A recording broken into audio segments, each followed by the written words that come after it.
is your Classic Metal Show right here on the ClassicMetalShow.com. That, of course, brand new stuff from the Sons of Apollo. The name of that song is Asphyxiation. That is from the new release MMXX or 2020. And on the line right now, a guy that will probably choke the shit out of me if I don't do a good interview with him, the one and only vocalist of the Sons of Apollo. It's Mr. Jeff Scott Soto. Jeff, how are you, my friend? I'm great. Listen to that radio voice of yours, man. It's just awesome. People always say, man, Jeff, you got such a cool speaking voice. You should go on radio. You should do that. I don't have that kind of voice. You got to be excited. You got to be amped. You got to be pumped up. You're pumping me up. you just got to turn it on. Although I'm always excitable, so it's not a stretch for me. But well, I'll tell you what's not a stretch for you, my friend, and that is recording fantastic tunes, dude. I mean, I don't care what band it is. I don't care what label is on it. If your name is on it, it has a level of quality that very few have, and certainly Sons of Apollo might be the premier band of all of them that you do. Dude, that means so much to me. I mean, it's one of the dreams growing up when you're a young budding artist, and you have your influence, you have your inspirations of who you want to be and who you aspire to be. And, even somebody like Freddie Mercury or Steve Perry, you're young and you just go, man, that voice is so distinguishable. It's so, as soon as you hear one note coming out of that person's mouth, you know it's them. And someday I want to be like that. I want to be just like that. I want to have the kind of voice that as soon as I start singing, people know it's me and they appreciate it and they understand it. And, and that's what I've been aspiring for since I was a kid, Sure. When I realized this is what I want to do for a living. You don't think that you're there now? I think a lot of people can pick your voice out before they can pick the band that you're in out. Well, I stay humble enough to always be shooting for that, because once you feel you've gotten there, once you feel you've reached any goals, then you kind of just say, all right, what's next? So right. I always shoot. I just keep shooting for that star, and it's, I don't think I'll ever get it in my head. I hear you, man. Well, dude, you certainly have something that you can be proud of here with this latest release with Sons of Apollo with MMXX, or what are we calling this? MMXX or 2020 or what? It's so funny. Here we go again. All those albums I did with Wet, and everybody keeps calling it WET just because it's got the dots after it. Right. It can go either way. You can call it whatever you want to call it based on how you see it. It is, for all intents and purposes, 2020. It's based on the year that we're in. It's based on it being one of the first records of 2020. And obviously we're just capitalizing on the whole Roman numeral thing based on Sons of Apollo being a kind of an ancient Roman kind of Sure. name and vibe. So that's what we're capitalizing on. That's why we use the Roman numerals to emphasize the 2020. But you can call it whatever you want. Nice. Just call it in your collection, right? Yeah, exactly. Exactly. Just don't call it download torrent. Right, exactly. Well, man, I guess the way this record goes is if it ain't broke, don't fix it. I mean, you guys, this is not only a worthy follow-up. I mean, if you would have just released these 8 songs with, the last record, I don't think anybody would notice a tremendous difference, but there is some definite growth. I think you guys have definitely gelled more songwriting-wise, and, songs even like Asphyxiation that we just played, you guys play a little bit better off of each other, maybe more the instrumental guys than you, but it just feels like as a whole you guys really grew without changing the formula to try to grow. Does that make sense? Yeah, I'm glad you say that, because so far most of the interviews I'm doing, they're asking how do you differentiate the first from the second, or did we try to do something different from the first? And I say absolutely not. We didn't want to. We're trying to continue to build a brand here, and why would we change or go to another kind of vibe or try to reach for something that's too different from what we did? And to be honest with you, I totally agree with you. If we put these 2 albums together on one, like a double album, to me it's like Van Halen 1 and Van Halen 2. You put those 2 together, they could have released it as a double album because they sound like they're within the same context of each other as the band was building, and that's exactly what we did. We discussed this early on, but making record 2, we don't want to stray too far away from I don't want to say formula. We don't really have a formula. Right. We basically write and record music that makes us excited and happy, because we've already done the other things where we're trying to guess what people want, and now it's all about something that we can look at each other and go, man, this is badass. Let's see if anybody else likes it. Sure. And that's exactly what we did with this album. No. I agree with you on the vibe and the bouncing off of each other, but I got to be honest, on this album, I feel a little more at home. I'm a little more in my shoes in terms of personality and vibe-wise of what I do as I do it. I just feel there's more of me in the actual vocal performances. Now, Jeff, I've known you for a very long time, and like you said at the beginning, you're a humble guy. When you first came into this band, and let's face it, take yourself out of the picture for a minute. This is a superstars of superstars band. When you first come into this band, was there an intimidation factor that maybe now that you've toured and you've written 2 records together and recorded 2 records together, that maybe has worn off to where you guys are more friends and boys than you might have been when you first started this? Well, yeah, there might have been that if I didn't already have relationships with these guys. Okay. I didn't have working relationships with them, and you're absolutely right on that. It took us touring and truly creating the chemistry that we built on stage to get to this point of where making the second record was a little more at ease. But having known, I've known Billy since 1985. I've known, most of my career, almost all of my career. Right. The only one I had the least relationship or even knowledge of was Bumblefoot. And he's such a nice guy. Within the first year of knowing him, I feel like I've known him all my life. So I knew all these guys. I've already been associated with them in some way, shape, or form. But putting the band together, if I was a complete outsider and just meeting them, of course there would have been that intimidation factor of, like, what the hell am I doing here? Luckily, that wasn't the case. It was more about hunkering down and figuring out exactly what we're going to do with this band. And as he said, by us touring and spending an entire year on the road together, we were able to now harness that aspect of now and knowing the guys for so long. And putting the second record was a no-brainer. It was kind of like, now I know what we're going for, and now I know what I should be aiming for, especially melodically and lyrically. I knew exactly where my role stood in the band, whereas before I was kind of, well, what are we doing? Are we doing the best of Mr. Big, the best of Winery Dogs, the best of Dream Theater, And that wasn't the case at all. The last thing we wanted to do was try to combine all those influences and try to make this one big clusterfuck of everything we've already done. We wanted to create something that was us, that had our stamp. And it's interesting that you bring that up, because for anybody that listens to Sons of Apollo, while you certainly can hear, just because, everybody in the band was pretty much a standout in another band, to where you can hear elements of what they did, you never pick up on anything and say, well, that's the obvious one is Dream Theater. You never hear and say, well, that's an obvious Dream Theater rip, or that's an obvious Mr. Big rip. It really has its own energy and its own flavor, from song to song for both records. Well, if anything, we do get the majority of the comparisons are to Dream Theater, and that's obvious. Mm-hmm. Mike was a major component, not only as a drummer and the arrangements to that band, but he also was a writer. So he was able to harness what those guys were bringing in as musicians and kind of corral them into what those guys built as a band. So clearly that influence is massively a part of that. And of course, the one record that Derek did with him, he's got that behind him. So you put those two together, and naturally they borrow from what they created together on that one record they did together. But overall, it's our own thing, and I'm so happy. I'm stoked with the new album. I love some of the songs. Almost that last piece that we do on the record, the 16-minute song, to me, that's my Bohemian Rhapsody. That's like my creme de la creme, the tour de force of my career. Nice.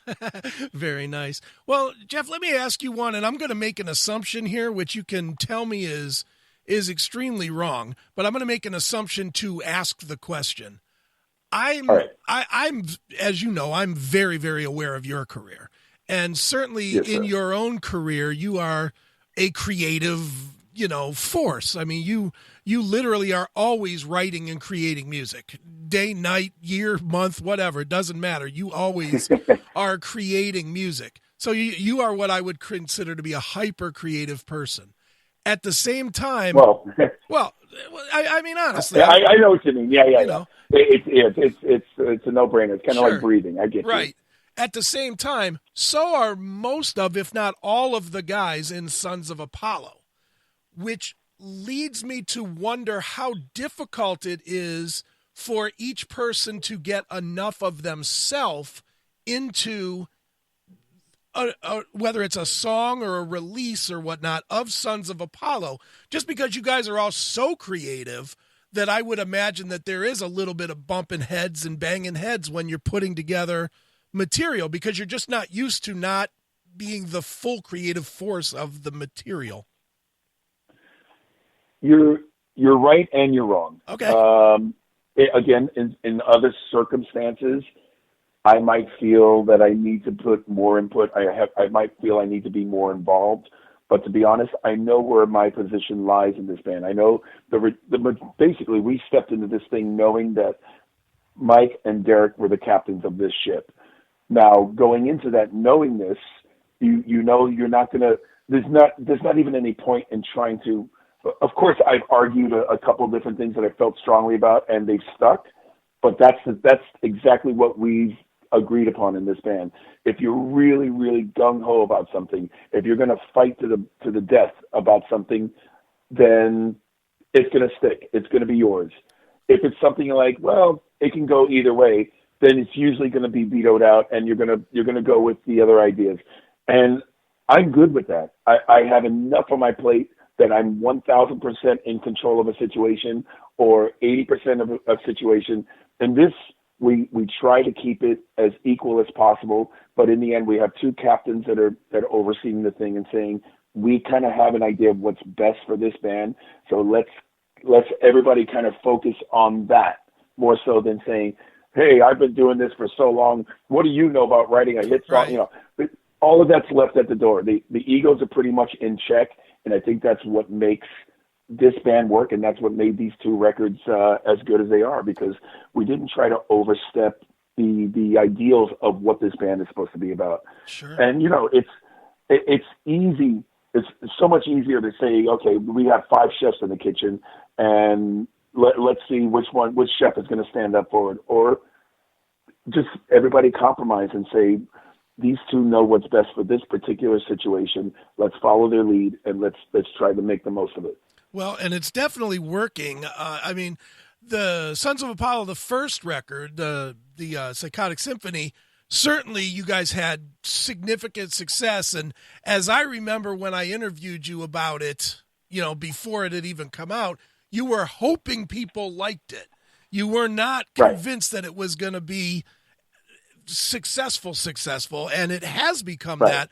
Are you surprised now, looking back, you know, a year and a half, 2 records, or 2.5 years and 2 records later, are you surprised at the success and the level of people that have gravitated to it?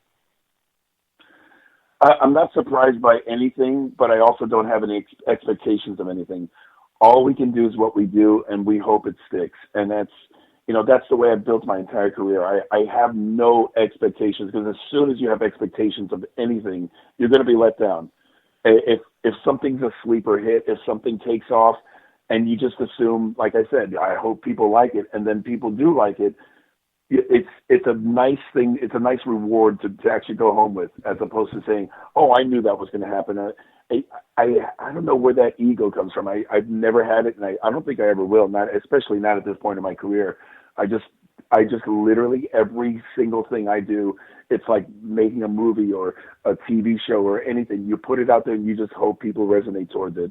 And if they don't, you have to obviously think about what you did wrong, or what you did, or maybe what somebody else did wrong, whether it's the promotion end of things, or you'll drive yourself crazy trying to harness that. Right. All you can do is something that you feel good about and hope it translates over. No question. Well, Jeff, let's talk about the one song that I know is really personal to you, and that's Desolate July. Certainly major league emotional song, not only for you, but I know, you know, several of the guys, if not all the guys, knew David Z, you know, but certainly he was almost a brother to you, you know. Yeah. For you, talk a little bit about writing that song and putting it out there in public, and maybe talk a little bit about how you make the decision of how much of your personal real world emotion you will put out there, because you've done that before, you know. And absolutely. And other people, there's a lot of people that would never do that. Well, for starters, Mike and David knew each other way longer than I knew David. I mean, David became a brother because we were bandmates. Right. I knew David basically from my involvement with Trans-Siberian Orchestra. You know, he was the bass player on the East Coast production, so we would see each other every year at rehearsals, and then when both bands split to start the tours, that's all I would see of David until he actually joined my band as my solo band, which eventually turned into Soto. Obviously, we became very close, and David was a co-member of Soto. He wasn't just my bass player or hired gun. Mm-hmm. So we got to know each other in so many aspects of both music and hanging out and just personally with music being our creative bond. So this meant a lot to both Mike and I, more so than the other guys in the band, because Billy he just met David when Soto was opening for Winery Dogs on a South American tour. I think Bumblefoot kind of knew David, and to be honest, I don't think Derek really knew David at all. But as anybody who knows David or knew David, he was such a driving force as a person. He was such a unique individual that every single person loved him. Not one person could say, not one that I've ever met could say anything bad about this guy or anything, criticizing about him. He was just an amazing human being. When I heard this song, when Derek first played this song to me, even just the initial stages of it, the piano part, it put me in that mood. I listened to the track and I'm like, oh my God, this reminds me of something I have to write as a tribute to my brother. And it was very difficult to write. It was very difficult to sing. Even on the video that we shot for it, I had to wear sunglasses. I was tearing up while we were shooting it because it's just so emotional. And now we're going to have to perform it live, and that's going to be the next factor of this particular song. But in the end, I found that we agreed that it should be a tribute to David. We could have done it on the Soto album because that would have made more sense, but we did something else for David on the Soto record, and I wanted this to be on another platform with other people that knew David, that we wanted to make sure that the rest of the world got to see and hear our tribute to him. Certainly, man. And it's such a heavy song, you know, and it's an odd, it's almost like the odd song on the record, because the record is fast, you know, for lack of a better term, it's a fast record. And then that one comes with such emotion and, you know, there's a power in the movement of it. You know what I mean? There's as much of a power in the slowdown and the motion that you took it in as there would be if you just tried to write almost like a death metal song. You know, you know what I'm saying? You know, and that was the thing. You know, with ballads, you can go one of two ways. I mean, ballads in general, and we call that I guess you want to call it a ballad. Sure. It's got to be emotional in some way. So clearly, instead of going the obvious way of writing about a relationship or a broken relationship, it sounded very eerie. It sounded very emotional. So I wanted to put an emotion behind that particular track. And it's funny, as we were just talking about, you know, heads butting or rubbing the wrong way. That originally, when I turned in the lyric and I turned in the melody, that Derek, who's one of the co-producers on the record, he didn't like the title "Desolate July." He said, "I love the lyrics. I love what you did with it. I think we can come up with a stronger title." And I said, "I'm sorry. That title means more to me than the actual song itself, because every time July comes around, that was the month that we lost David. Right. I feel empty and desolate inside." So that describes the song to a T. It describes my feeling. It describes the many that knew him to a T. So that had to be the title, and I fought for it, and I won it because I felt so strongly about it. Well, it's a. I don't know if it feels good to hear that it's a great song, but it is a great song, you know. Thank you. Let's talk about the rest of the year, Jeff. 2020. You're obviously going to be doing this mid-sized run, I guess. I don't want to call it short or long, but it's not a super long tour. It's short. Yeah, you know, I mean, it's much shorter than the first tour. Are there more dates beyond this, or no, or just is it scheduling? At the moment, no. When we first jumped out of the gate. We bit off a lot more than we can chew. I mean, it harkens back to what you said earlier about expecting this thing to just fly out of the gate. Right. And the powers that be, the people we were working with, expected and thought exactly that. So they booked this massive thing, and they didn't realize that we had a lot of building to do before we should have been on the road for that long.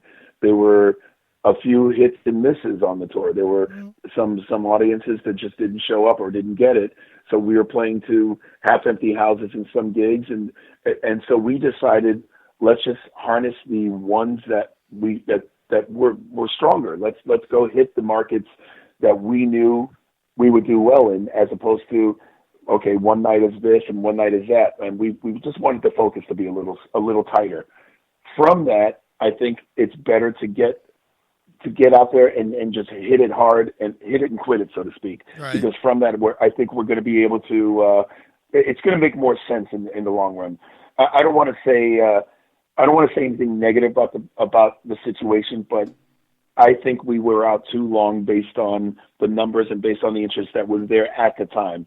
I would rather bring it back, hone it back, and just concentrate on the ones that we know are going to be there and let the other ones build. So when we go out, we can actually go out and everything kind of be a little more equal to each other. And that's exactly what we did with this one. That's why it's a little shorter. We want to see where the interest is, if there's interest out there, and then we're going to base it on that. So what you're telling me is that I need to get in the car and come to Michigan instead of waiting for a Cleveland date. I think that's pretty much what I'm saying. We need to make sure that people are ready and wanting us more than we want to be out there and playing in front of nobody who's not ready and wanting us. Right. I hear you, man. Well, dude, you are never one to release one record in a year, so what else is coming from you? Well, I literally I got home from the Trans-Siberian Orchestra tour on December 31st. I celebrated New Year's Eve, and I basically took January 1st off. January 2nd, I was off and running again. I just finished the last vocal of my new solo album yesterday. I had 2 weeks at home to basically knock out 11 songs, and I just finished my 11th song yesterday. And I have a show this weekend, so I had to get it done before this show. And then we start rehearsals, and we hit the tour next week for Sons of Apollo. So when I thought I was going to come home and rest for 2 weeks, I was working on a new solo record for Frontiers Records. It's going to be coming out later this year. And I just got an email this morning that we are working on a new Wet album that, geez, they're asking me, hey, do you think you can get all your vocals knocked out before the end of June? I'm like, have you seen my schedule yet? Are you guys nuts? So I said there might be a way to pocket in some work in between that time, but let's not put that time cap the end of June, because I want to be able to sing and put the quality behind it instead of rushing through it. I don't feel I rushed my solo record, because I wrote all the ideas when I was on the Trans-Siberian Orchestra tour. I'm singing one song, coming backstage and finishing a lyric, and then going back and finishing the rest of the set with TSO. That's how I did the new solo record. Jeez. So I had the ideas already there. I just had to come home and knock them out. And luckily, my voice was strong enough to do so. You're not going to hear, oh, geez, I wish he'd taken a month off before he sang this thing. Right. But I want to put a little more effort into the Wet album, because that's something that's more collaborative thing. And that's it. I'm working on those two records this year. I don't know when the Wet record will be out, but shit, I don't even know if I should be talking about it. We haven't even announced that we're working on a new record, but I guess I kind of just did. And that's it.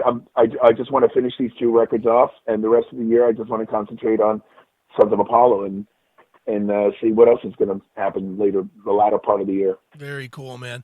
Well, for everybody that's listening, the new album is called 2020 or MMXX. Pick your title and go find it and go get it. It is Sons of Apollo.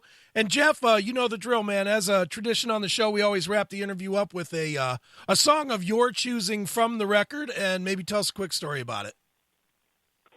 Well, I don't know if you can play a 16-minute song on your show. We can. Go ahead. That thing it's such a beast. It's such a monster. That's the kitchen sink song. It's got everything in it. That's New World Today. That's the last song on the album. It's 16 minutes long, and it truly is just an epic ride of what this band is all about. It's the playing, the performances on it are insane, and lyrically, because it's got so many different facets and so many different sections. The lyrics, exactly that. It's about the world that we live in today. It's about the whole PC generation of, politically correct. It's about, it is a segment is if you take a knee, are you a fraud? And there's so many people that are talking about in this country that they're not true Americans. So there's a line that says, "Oh, say I can't see." So there's all kinds of lyrical nuggets in there that have to do with what we're seeing and how we're seeing the world today, but mainly focusing on America. Right. Well, let's check it out right now. This is New World Today. It is Sons of Apollo right here on your Classic Metal Show.